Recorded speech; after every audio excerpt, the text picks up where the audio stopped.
Hello साथियों, आप सभी जानते हैं अच्छी आदतों को अपनाना मुश्किल है, लेकिन उनके साथ जीना आसान है। बुरी आदतें अपनाना आसान है, मगर उनके साथ जीना मुश्किल है। बच्चों को गाली देना कोई नहीं सिखाता, लेकिन वो सीख जाते हैं। झूठ बोलना सीख जाते हैं बिना सिखाए। बीड़ी सिगरेट शराब पीना सीख जाते हैं बिना सिखाए। लेकिन अच्छी बातें सिखाने पर भी नहीं सीखते। इसलिए बताता हूं, हम आदतों के आदी कैसे बन जाते हैं। How do we get conditioned. उस विशाल हाथी के बारे में सोचिए जो 1 टन से भी ज्यादा वजन सिर्फ अपनी सूंड से उठा लेता है। जरा सोचिए कि उसी हाथी को एक पतली रस्सी में और एक खूंटे से एक ही जगह पर बांधे रहने का आदी कैसे बना दिया जाता है। जंगल से हाथी का बच्चा लाते हैं पकड़ के वो, और ला करके उसके पैर में जंजीर बांध करके छोड़ते हैं। खूंटी को आसानी से खूंटे से एक जगह बांध रहने का आदी कैसे बना दिया जाता है, जबकि वह खूंटे को आसानी से उखाड़ कर जहां चाहे वहां जा सकता है। जवाब यह है कि बचपन में ही हाथी को एक मजबूत जंजीर और एक मजबूत पेड़ से बांधा जाता है। हाथी के बच्चे की तुलना में जंजीर और पेड़ मजबूत होते हैं। बच्चे को बांधे रहने की आदत नहीं होती, इसलिए वह उस जंजीर को खींचने तोड़ने की लगातार नाकाम कोशिश करता रहता है। एक दिन ऐसा आता है जब वह बच्चा समझ जाता है कि खींचने और तोड़ने की कोशिश करने से कोई फायदा नहीं। वह रुक जाता है और शांत खड़ा रहने लगता है। अब वह दिमागी रूप से इसका आदी हो चुका होता है। और जब वही बच्चा एक विशाल हाथी बन जाता है तो उसे एक कमजोर रस्सी और खूंटे से बांध दिया जाता है। वह हाथी चाहे तो एक झटका देने से आजाद हो सकता है, मगर अब वह कहीं नहीं जाता, क्योंकि वह बचपन से ही दिमागी रूप से इसका आदी हो चुका होता है। हम पर जाने अनजाने इन चीजों का असर चला जाता है। जैसे किताबें हम पढ़ते हैं, जैसी फिल्में और टीवी प्रोग्राम हम देखते हैं, जैसा संगीत हम सुनते हैं, जैसी संगीत में हम रह रहे हैं, जैसी संगति में हम रह रहे हैं।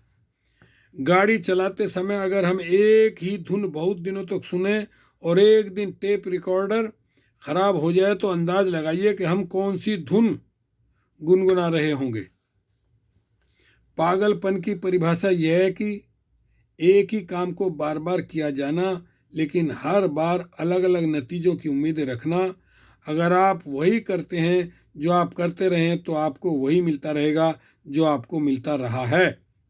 आदतों को बदलने में सबसे मुश्किल बात यह होती है कि जो चीज काम नहीं कर रही है उसे कैसे भुलाया जाए और उनके बदले अच्छी आदतों को कैसे अपनाया जाए। गीगो सिद्धांत, कंप्यूटर का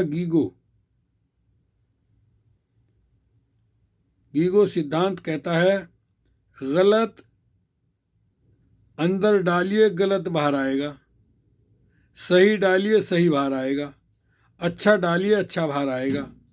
हम जितना डालते हैं उतना ही निकालते हैं।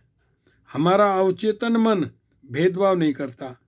हम जो कुछ भी अपने अवचेतन मन में डालेंगे वह उसे स्वीकार कर लेगा और वही बात हमारे व्यवहार में उतरेगी। टेलीविजन ने हमारे नैतिक मूल्यों, सोचने के ढंग और संस्कृति पर काफ़ी हद तक अच्छा या बुरा असर डाला है। जहाँ उसने हमें बहुत सी अच्छी और फायदेमंद सूचनाएं दी हैं, वहीं यह हमारी रुचियों में घटियापन भी लाया है। उसने हमारी नैतिकता को भ्रष्ट किया और बच्चों में अपराध की प्रवृत्ति को बढ़ाया है। 18 साल की उम्र तक बच्चे टेलीविजन पर हिंसा के लगभग 2 लाख सीन स्कैन देख चुके होते हैं। विज्ञापनदाता अपने दर्शकों को प्रभावित करने में माहिर होते हैं। किसी बड़ी घटना के दौरान कंपनियां 30 सेकंड के विज्ञापन के लिए लगभग $10 लाख खर्च करती हैं। यकीनन उन्हें इसका फायदा मिलता है। हम किसी खास ब्रांड के सॉफ्ट ड्रिंक या टूथपेस्ट का विज्ञापन देखकर सुपरमार्केट से उसी को खरीद लाते हैं। दरअसल हम सॉफ्ट ड्रिंक को नहीं बल्कि उस ब्रांड को खरीदते हैं। क्यों?